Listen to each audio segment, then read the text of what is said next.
Today we will learn about an unlikely Soviet-American joint scientific venture to understand the very nature of our Sun, a venture that may now instead shine daylight upon new physics.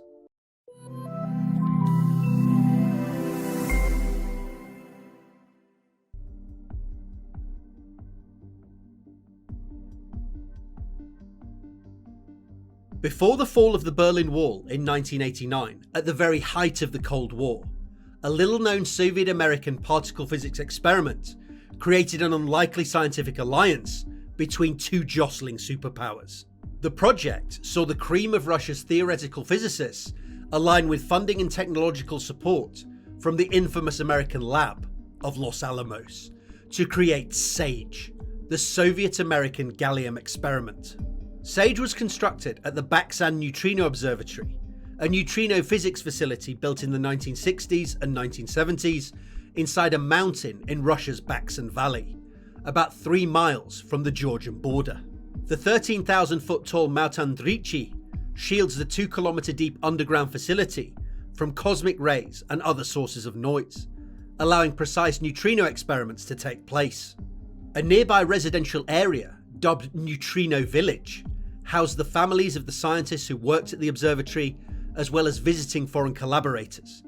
A miniature Russian Los Alamos.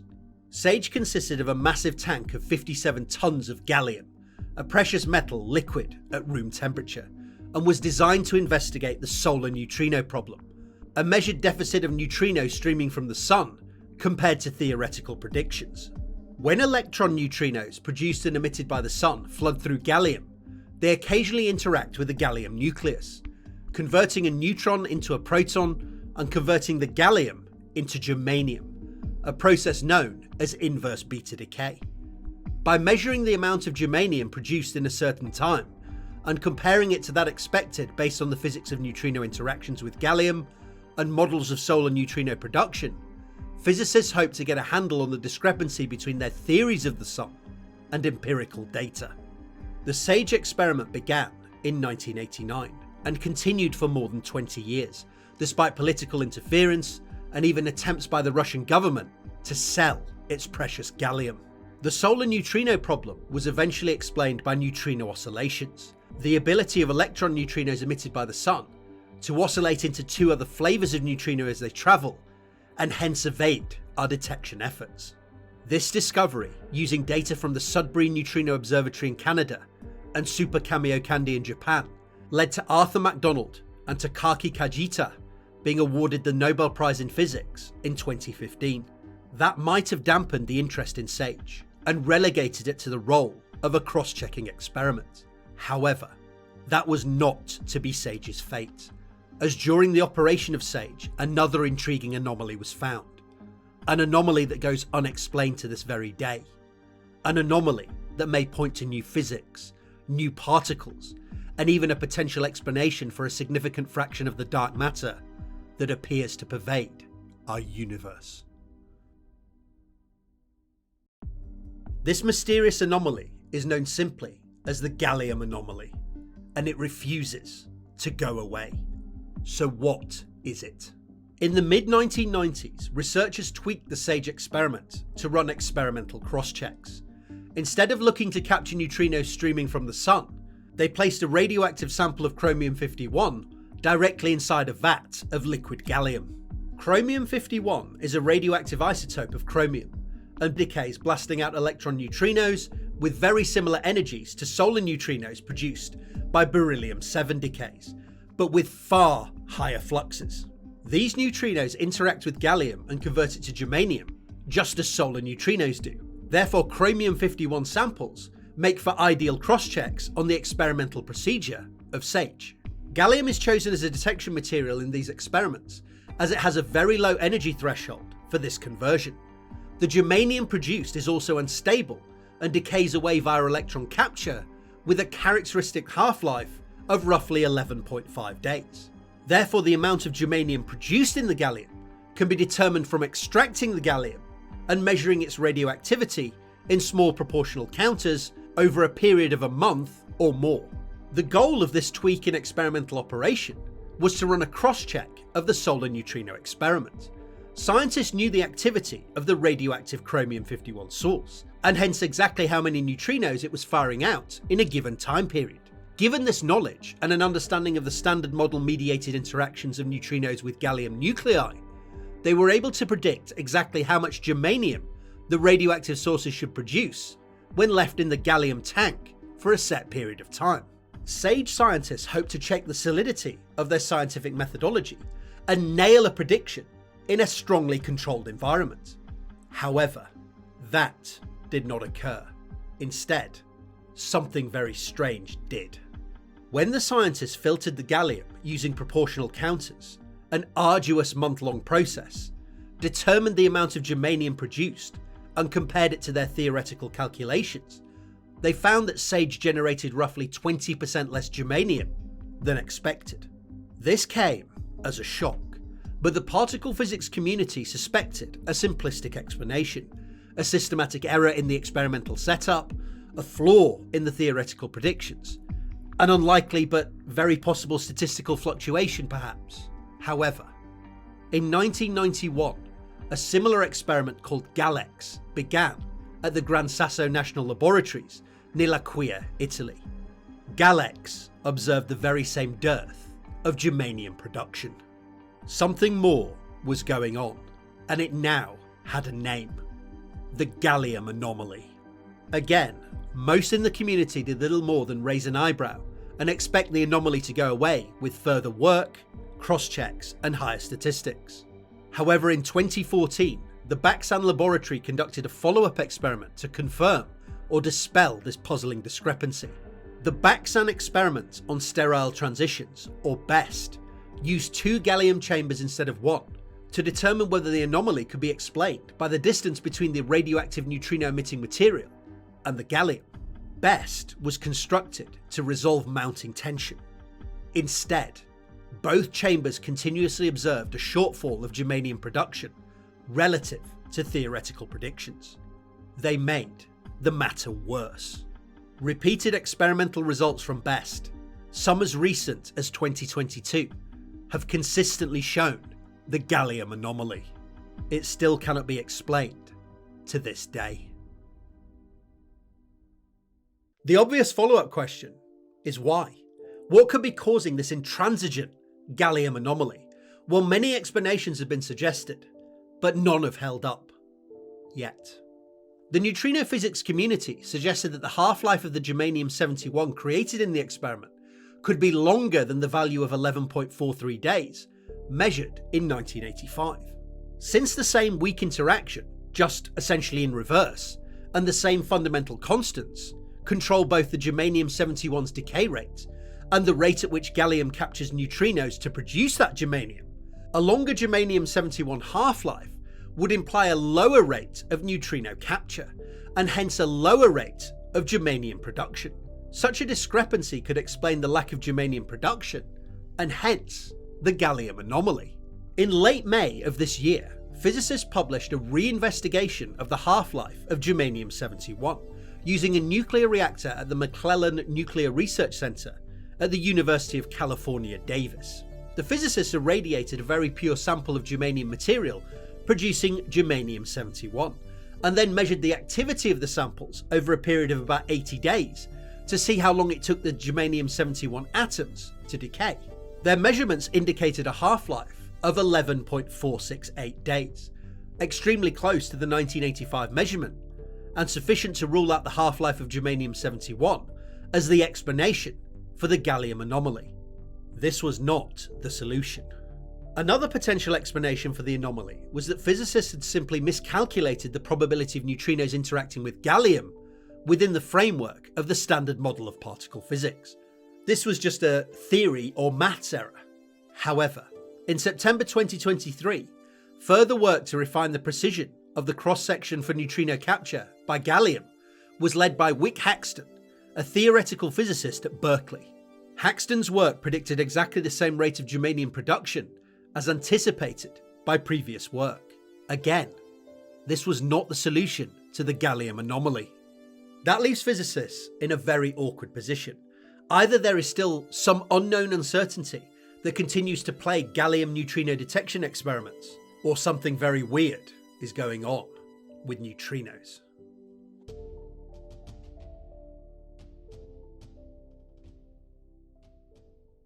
So what are the other potential explanations for the Gallium anomaly? Well, the answer could be incredibly mundane. Ongoing efforts to interrogate the systematic errors inherent to gallium-based neutrino experiments could indicate there is a systematic uncertainty we have never considered. However, some theorists take a more radical approach and believe that the answer may lie with new physics beyond the standard model and the existence of a new, distinct, sterile type of neutrino. Sterile neutrinos were initially postulated to explain why the three known flavours of neutrinos, electron neutrinos, muon neutrinos, and tau neutrinos, are incredibly light, millions of times lighter than electrons. If sterile neutrinos exist and are much heavier than the known neutrinos, they could explain why the known neutrinos are so light, through an inverse relationship hypothesized around 1980, known as the seesaw mechanism. However, the gallium anomaly would point to a much lighter version of the sterile neutrino. Light sterile neutrinos. The known neutrinos interact with other elementary particles and hence matter detectors via the weak force. That makes them detectable. However, sterile neutrinos, on the other hand, would interact only via gravity and hence would not register in modern neutrino detection experiments. They would have no interactions within the standard model. So if the radioactive sources in the heart of the SAGE, BEST and GALEX experiments were blasting out electron neutrinos, but some of those electron neutrinos rapidly oscillate into sterile neutrinos, these sterile neutrinos would pass through the gallium detection screen with no possibility of interaction. That would explain the lack of germanium-71 produced and observed in these multiple experiments. So the existence of sterile neutrinos could solve the gallium anomaly, and it could also address, at least partially, other outstanding puzzles in particle physics. Sterile neutrinos, which interact only via gravity, could also account for at least some of the invisible dark matter that appears to fill the cosmos. However, they are too light to explain the preponderance of this material and the way it appears to shape the structure of our universe. They could at least be part of the dark matter puzzle. However, there are significant problems with this sterile neutrino interpretation. The first, from cosmology. The existence of light sterile neutrinos would wreak havoc on our current understanding of cosmology. Light sterile neutrinos would challenge our leading hypotheses regarding how atoms formed in the minutes following the Big Bang, and the theory of the cosmic microwave background, the remnant heat from the initial expansion of the universe. If additional sterile neutrinos exist, we would expect them to make their presence known in our very early universe. However, cosmological measurements repeatedly indicate that there are approximately 3 neutrino-like relativistic particles in the early universe, in complete agreement with the standard model of particle physics. However, it should be known that recent work has shown that alternative models of the events in the first few minutes of the universe could accommodate light sterile neutrinos. They just remain an underdog with theorists. In addition, other attempts to look for sterile neutrinos by interrogating neutrino oscillation patterns have been largely unsuccessful. If we know the initial flavour and energy composition of a neutrino beam, it's fairly straightforward to predict how many electron, muon and tau neutrinos should be present in that beam as a result of neutrino oscillations at a particular distance from the point the beam was created. So in order to nail down the existence of sterile neutrinos, we would need to find significant discrepancies between the predicted number of electron, muon and tau neutrinos at a particular distance and those predicted by neutrino oscillations between the 3 known neutrino flavours. Now, it's certainly true that some experiments such as MiniBoo and LSND seem to have seen such discrepancies. LSND, the liquid scintillator neutrino detector, was a scintillation counter at Los Alamos National Laboratory which operated from 1993 to 1998. A beam of muon neutrinos was fired at a huge vat of mineral oil containing scintillator material. As muon neutrinos oscillate into electron neutrinos, they gain the ability to interact with the oil and create flashes of light. LSND measured a significant excess of electron neutrino flashes compared to those anticipated by three-flavor neutrino oscillations. A similar experiment using Fermilab neutrino beams, called Mini-Boon, the Mini Booster Neutrino experiment, began in 2022 and ran all the way up until 2018. Mini-Boon consisted of 800 tons of ultra-refined mineral oil and scintillator, and saw very similar results to LSND, suggesting that neutrino oscillations may be dependent on more than just the three flavors of neutrino we know. So at the turn of the century, the sterile neutrino was very much on the table. However, these experiments were contradicted by other experiments at the time, used older techniques and technologies than we use today, and have not been reproduced by later follow-up experiments such as Microboon, using updated technology and approaches. As such, their controversial results have largely been dismissed as detector systematics or due to unknown, uncontrolled backgrounds. Today, light sterile neutrinos are an underdog in the cosmology and particle physics communities, but they have not been consigned to the dustbin of history yet. In the next few years, that situation may change, or sterile neutrinos may take their place in the particle physics pantheon, creating shockwaves through the field.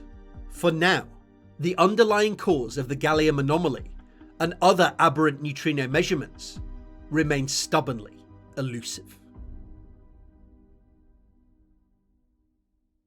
It is clear that there are a handful of odd, intriguing, and potentially informative discrepancies in neutrino oscillation measurements. How then can we get a definitive answer to the question of whether they point to the existence of sterile neutrinos or not? Well, we need to deploy the most up-to-date, sophisticated, cutting-edge neutrino detection equipment and get more statistics. And we need to get a handle on the systematic uncertainties of our neutrino detectors. The Fermilab Short Baseline Neutrino Program may provide the answers. And if it doesn't, Dune, the Deep Underground Neutrino Experiment, the US's flagship neutrino experiment now slated for the 1930s, will. The last decade has seen the US particle physics community switch its focus to unraveling the mysteries of the most elusive standard model particles, neutrinos.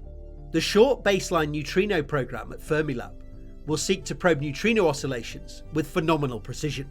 At Fermilab, protons from the booster accelerator are smashed into a fixed target, creating an intense, high-energy beam of mostly muon neutrinos. This intense beam then travels through a near detector situated 110 meters away, the Short Baseline Near Detector.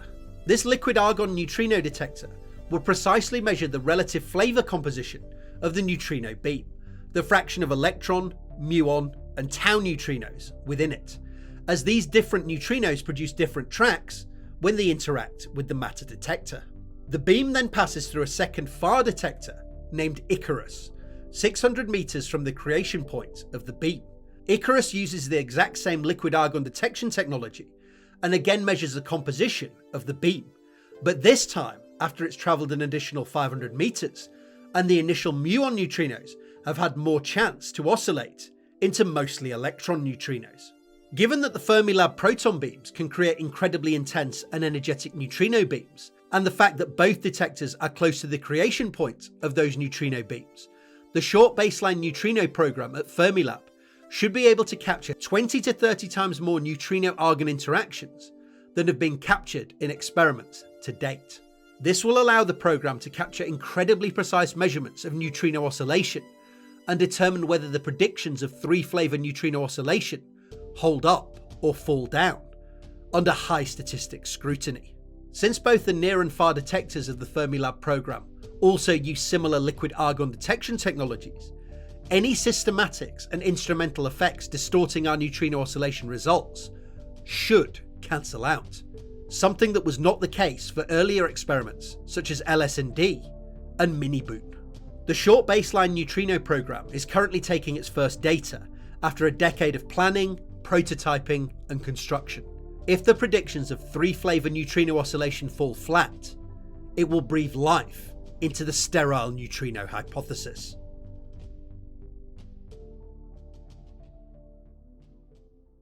Studying neutrinos is an incredibly sensitive, intricate, and painstaking endeavour.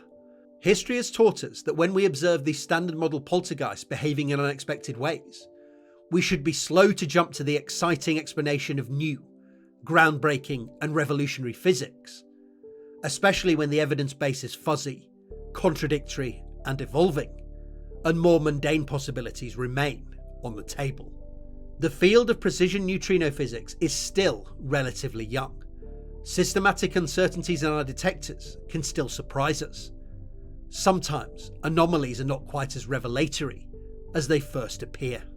For now, despite the complications of the conflict in Ukraine, the BEST experiment is still ongoing, and scientists are continuing to consider additional methods to hunt down the source of the Gallium Anomaly. These efforts are vital and will only smooth the road for future neutrino experiments, such as Dune. For now, the Gallium Anomaly remains unsolved, with no solution on the horizon. However, whether that solution and the solution to other persistent riddles of neutrino physics lies with the sterile neutrino will be definitively determined in a coming decade of groundbreaking neutrino physics.